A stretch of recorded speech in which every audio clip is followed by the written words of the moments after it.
Halo, kami dari kelompok 30 akan menjelaskan hasil kajian kami yang berjudul Analisis Karakteristik User dan Optimalisasi Produksi guna peningkatan profitabilitas perusahaan melalui pemanfaatan sinergi antar lini departemen.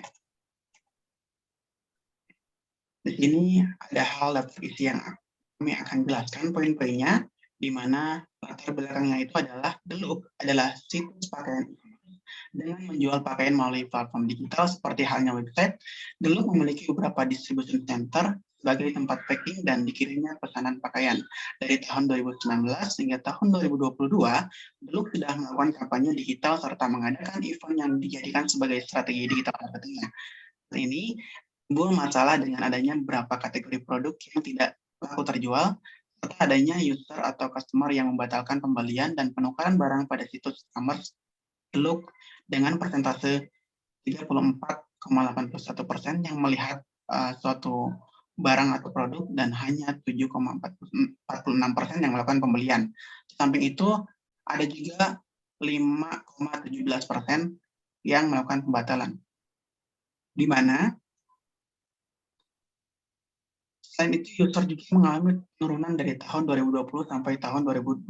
Hal ini disebabkan karena persebaran user kurang merata, oleh karenanya diperlukan peningkatan user acquisition untuk terus meningkatkan jumlah user. Kami berasumsi hal ini terjadi karena adanya distribution center tidak merata, kualitas barang yang diterima user tidak memenuhi ekspektasi user. Performa kinerja karyawan dari segi kualitas packing harus diperbaiki, serta adanya masalah pada produk yang tidak dibutuhkan oleh segmen pasar. Sehingga waktu yang dibutuhkan untuk mengirimkan barang lebih lama dan adanya pengeluaran biaya produksi yang kurang produktif. Hal tersebut menyebabkan banyak user yang membatalkan pesanannya dan melakukan penukaran barang. Maka daripada itu, untuk memvalidasi titik masalah dan menemukan solusi yang berdampak baik untuk mengoptimalisasi perusahaan, diperlukan pembuktian melalui kajian data dan bisnis analisis yang lebih komprehensif dan mendetail sebagai rujukan rekomendasi perusahaan dalam mengambil keputusan dan kebijakan perihal apa yang harus dilakukan. Selanjutnya, metodologi. Ya, selanjutnya ada metodologi yang digunakan pada masing-masing departemen. Yang pertama ada departemen marketing menggunakan sampel data users Delup tahun 2019 sampai 2022 yang dianalisis menggunakan tools SQL untuk membersihkan missing value dan data duplicate, Google Colab untuk EDA, transformasi data dan modeling, serta Tableau untuk visualisasi dengan dashboard. Menggunakan metode analisis kuantitatif karena menganalisis dari segmentasi berdasarkan data users untuk menentukan users equation yang tepat dengan modeling clustering k-means dan model evaluasi elbow dan silhouette. Selanjutnya ada departemen produk menggunakan tools SQL, Google Colab, dan Tableau.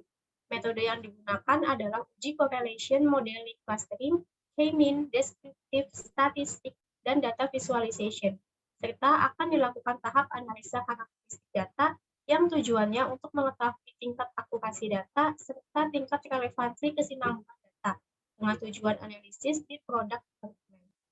Selanjutnya, memasuki departemen sales menggunakan dataset, product items, dan objects. Kemudian dilakukan left join menggunakan Google Colab. Setelah left join selesai, selanjutnya data di cleaning dan dicek missing value, serta dilakukan EDA, tes data dan modeling time series. Setelah itu, data divisualisasikan dalam Tableau untuk melihat performa terbaik dari profit yang dihasilkan. Sales menggunakan metode time series forecasting dengan analisis kuantitatif. Selanjutnya, hasil dan pembahasan. Yang pertama adalah dari departemen marketing. Diperoleh hasil clustering optimal dengan jumlah 3 cluster dengan melihat grafik elbow method dan silhouette score. Selain itu, dapat ditemukan bahwa jumlah user terbanyak didominasi oleh negara Cina yang berumur 50 tahun dengan prefix source, melalui search, dan gender female. Karakteristik cluster 1 jumlah user sedikit, cluster 2 jumlah user sedang, dan cluster 3 jumlah user banyak. Selanjutnya adalah departemen produk. Berdasarkan hasil modeling clustering bersama hasil efisien, produk departemen menemukan bahwa terdapat 5 cluster yang teridentifikasi. Dari hasil data visualization menggunakan Tableau, produk departemen menemukan bahwa total penjualan tahunan terdapat peningkatan. Selain itu, dari visualisasi tersebut, produk departemen dapat melihat produk kategori yang memiliki tingkat penjualan dan profit tertinggi. kategori dengan tingkat penjualan dan profit terendah.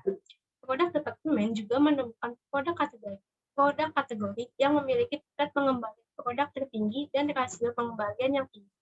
Serta produk departemen juga dapat melihat produk kategori yang memiliki tingkat pengembalian rendah. Di samping itu, produk departemen dapat melihat lebih detail dan spesifik, yakni produk brand yang memiliki tingkat pengembalian tertinggi dan rasio pengembalian yang tinggi. Produk departemen juga dapat melihat produk kategori yang memiliki tingkat pengembalian rendah. Selanjutnya, Departemen Sales pada analisis Python diperoleh bahwa data stasioner. Artinya bahwa data tersebut cukup aman karena tidak memiliki seasonal lines, tetapi memiliki tren yang menaik. Data kemudian diuji menggunakan ADF test dan hasilnya adalah bahwa nilai ADF lebih kecil dibandingkan dengan p-value, sehingga data ini memang stasioner. Pada analisis W terlihat ketika analisis forecast, grafik bergerak ke atas dengan jangkauan daerah ramalan yang besar. Ini berarti bahwa grafik yang muncul sudah bagus dan mampu untuk menghasilkan profit yang meningkat pada tahun 2023. Selanjutnya adalah kesimpulan. Next. Untuk kesimpulan dari Departemen Marketing sendiri, terjadi penurunan jumlah user, itu membuat perusahaan harus melakukan user acquisition yang efektif. Dari hasil clustering, dapat dikategorikan bahwa cluster 1 itu didominasi oleh jumlah user yang kecil dan menggunakan traffic source Facebook, email, display, maka user acquisition yang disarankan adalah Facebook Ads, email, direct marketing, dan display ads. Sedangkan untuk cluster 2 itu didominasi dengan traffic source organik sehingga disarankan menggunakan SEO. Untuk cluster 3 berkarakteristik jumlah user banyak dengan traffic source search yang mendominasi, maka disarankan untuk menggunakan Google Ads untuk meningkatkan user acquisition-nya. Next. Untuk kesimpulan dari Departemen Produk sendiri, produk departemen itu menemukan bahwa 3 produk kategori paling tidak laku dan tidak memberikan profit berarti bagi perusahaan berdasarkan kategori adalah clothing sets, jumpsuit and rompers, dan suits, sehingga untuk mengoptimalkan pengeluaran produksi perusahaan dapat menghapus atau mentiadakan produk tersebut dalam agenda produksi selanjutnya, sehingga perusahaan bisa lebih fokus pada produk yang lainnya di mana memiliki tingkat penjualan dan profit yang tinggi. Selanjutnya, produk departemen juga menemukan produk kategori yang memiliki tingkat pengembalian dan rasio pengembalian yang tinggi, adalah Top and Tees dengan 1.215 pengembalian, rasio pengembalian ke-7 tertinggi, dan JIS dengan 1.283 rasio pengembalian ke-11 tertinggi. Dengan ini, produk departemen merekomendasikan perusahaan untuk dapat mengevaluasi dengan meningkatkan kualitas produk dan ditinjau dari segi pengemasannya sehingga dapat meningkatkan kepercayaan customer terhadap produk yang telah dipesan. Next. Untuk kesimpulan dari Departemen Sales sendiri, Departemen Sales menemukan bahwa beberapa produk tidak lagi memiliki demand yang tinggi seperti tahun sebelumnya. Dan beberapa produk mengalami peningkatan demand yang tinggi, sehingga rekomendasi yang dapat diberikan adalah dengan mempertahankan produk dengan demand yang tinggi dan menghasilkan profitabilitas yang tinggi pula. Sekian presentasi dari kami, kurang lebihnya mohon maaf. Terima kasih.